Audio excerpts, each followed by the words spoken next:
La Terre file sur son orbite vers le solstice d'hiver que nous atteindrons dans 11 semaines, le 21 décembre. Qu'est-ce qui propulse la Terre en avant? C'est l'élan qu'elle a reçu lors de sa formation. Les lois de la gravitation universelle ont été découvertes par Isaac Newton au XVIIe siècle. On raconte qu'une pomme serait tombée sur sa tête et qu'il se demanda alors pourquoi. Parce que la masse énorme de la Terre attire la petite masse de la pomme. C'est la force d'attraction. Oui, mais alors pourquoi la Lune ne tombe-t-elle pas sur la Terre? Et la Terre dans le Soleil? Parce que la force d'attraction du Soleil est contrebalancée par la force d'inertie de la Terre, qui à elle toute seule la ferait continuer indéfiniment sur un parcours en ligne droite. La Terre est en fuite permanente, mais tenue en laisse par la force d'attraction du Soleil, et en même temps en chute permanente vers le Soleil, sauvée de cette chute par la force d'inertie. L'orbite de la Terre est l'endroit où ces deux forces sont en équilibre.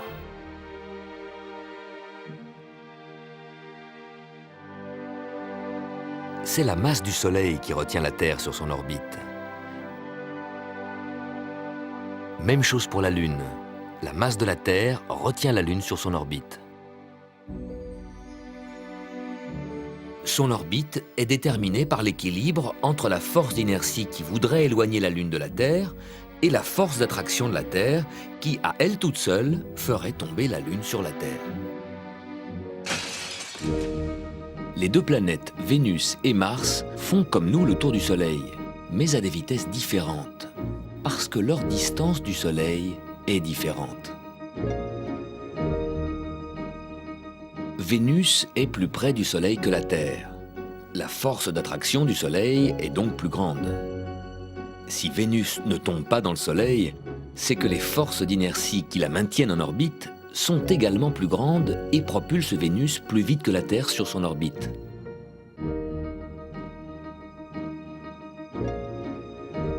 Mars est plus loin du Soleil. En plus, Mars est plus petit et sa masse fait 1/10 seulement de celle de la Terre. Les forces d'attraction et d'inertie sont plus faibles. Mars va moins vite sur son orbite et met 2 ans pour faire le tour du Soleil, le double de la Terre.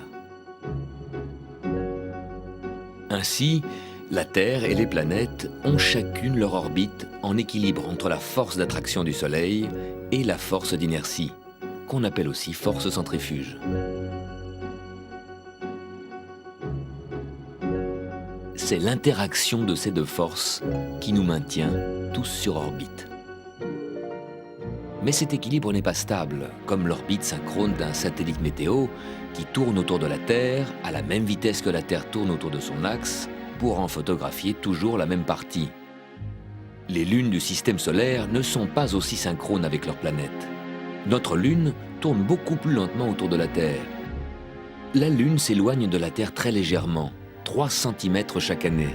Un jour, au bout de quelques milliards d'années, elle va peut-être s'échapper.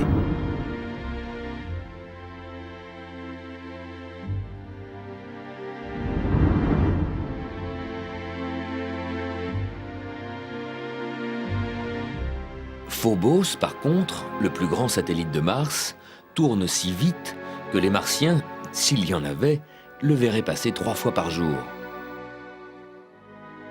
Les satellites qui tournent plus vite que leur planète vont s'en rapprocher et encore s'accélérer, comme le caillou qu'on fait tourner au bout d'une ficelle et qui s'accélère quand la ficelle se raccourcit.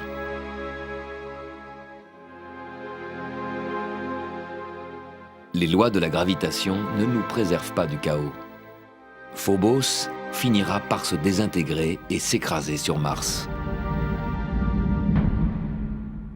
Nous aussi, nous subissons cette force qui attire tout vers le centre de la Terre. Notre vie est un effort incessant pour surmonter la force d'attraction de la Terre quand nous voulons nous éloigner de son centre. La Terre génère de telles forces d'attraction que toutes ses parties se pressent pour être le plus près possible du centre. Cela donne une sphère. Peut-on se libérer de la force d'attraction de la Terre? Oui, si on atteint la vitesse de libération, 40 000 km/h. Pour obtenir une telle vitesse et compenser la force d'attraction de la Terre, les astronautes ont besoin de fusées très puissantes. La Lune est beaucoup moins massive. Elle a une force d'attraction faible. Pour repartir, il suffit d'une petite fusée et une vitesse de libération de 8000 km/h. La masse de la Terre et notre poids nous clouent au sol, alors que la Terre elle-même flotte en apesanteur. Pour ce voyage autour du Soleil, nous sommes embarqués sur un manège qui, tout en avançant, fait un tour complet autour de son axe en un jour et une nuit. Mais parce que son axe est incliné, la Terre, tous les jours, nous fait monter et descendre des milliers de kilomètres par rapport au plan des planètes. À Berlin, Paris, Londres, Montréal, New York, vous êtes près du 45e parallèle. Tous les jours, vous montez et vous descendez environ 3000 km. En ce moment, en automne, c'est le soir que nous sommes montés en hauteur. Ce parcours en montagne russe modifie notre vue sur le ciel.